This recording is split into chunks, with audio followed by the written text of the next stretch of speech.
Assalamualaikum warahmatullahi wabarakatuh. Perkenalkan, nama saya Amelia Ramadhani dengan NIM 2220203887220011. Di sini saya akan membahas materi pada pertemuan kedua, yaitu pembelajaran micro teaching. Bagian A itu ada pendahuluan. Yang pertama itu ada pengertian micro teaching. Micro teaching merupakan syarat mutlak bagi calon guru untuk mendapatkan pengalaman-pengalaman berdiri di depan kelas dan melatih kemampuan bertindak sebagai administrator pendidik, baik di sekolah maupun di luar sekolah. Yang kedua itu, guru dapat dikatakan sebagai suatu profesi memiliki 9 persyaratan. Antara lain, yang pertama itu memiliki pengetahuan dan keahlian dalam bidang studinya melalui pendidikan yang lama. Yang kedua itu mempunyai pengalaman yang banyak. Yang ketiga, profesi dihargai dan diakui keberadaannya oleh kelompok profesi lainnya.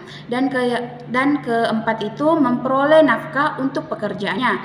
Yang kelima itu berdedikasi tinggi dalam melaksanakan tugasnya. Dan yang keenam itu selalu berusaha mengembangkan ilmu. Yang ketujuh itu loyalitas terhadap teman seprofesi. Dan yang kedelapan itu memiliki kode etik. Dan yang terakhir itu memiliki organisasi profesi. B. Pembelajaran mikro. Definisi menurut para ahli.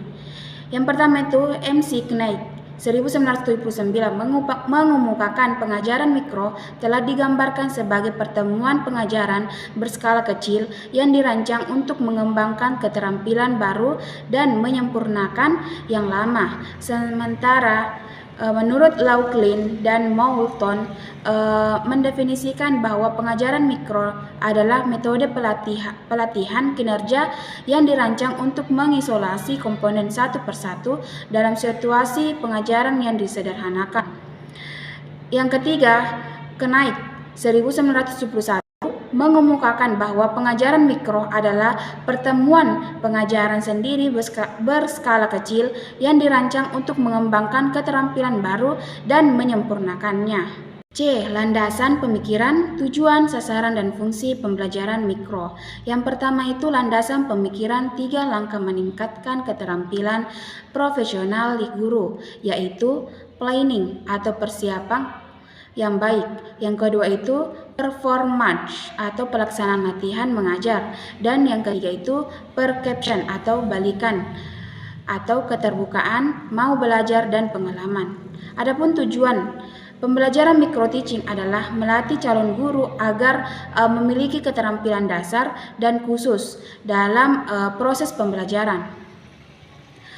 Sasaran akhir yang akan dicapai dalam pembelajaran micro teaching adalah terbina calon guru memiliki pengetahuan tentang proses pembelajaran serta memiliki sikap dan perilaku yang baik sebagai seorang guru.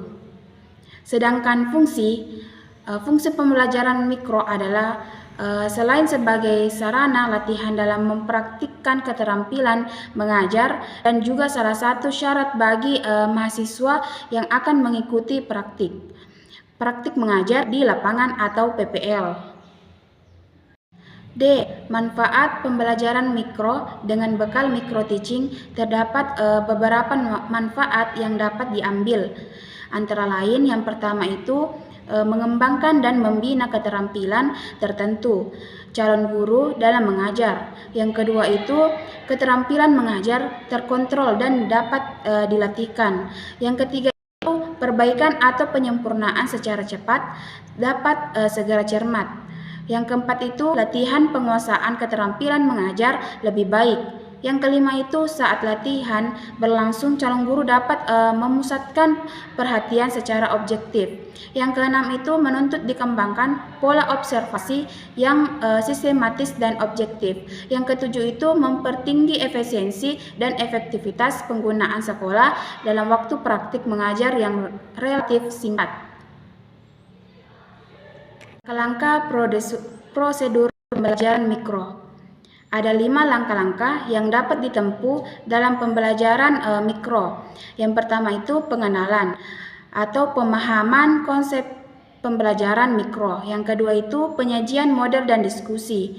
Yang ketiga itu perencanaan atau persiapan mengajar. Yang keempat itu praktik mengajar. Yang kelima diskusi, feedback atau umpan balik. Mengenai peta konsep atau map mapping yang saya buat. Sekian, terima kasih. Wassalamualaikum warahmatullahi wabarakatuh.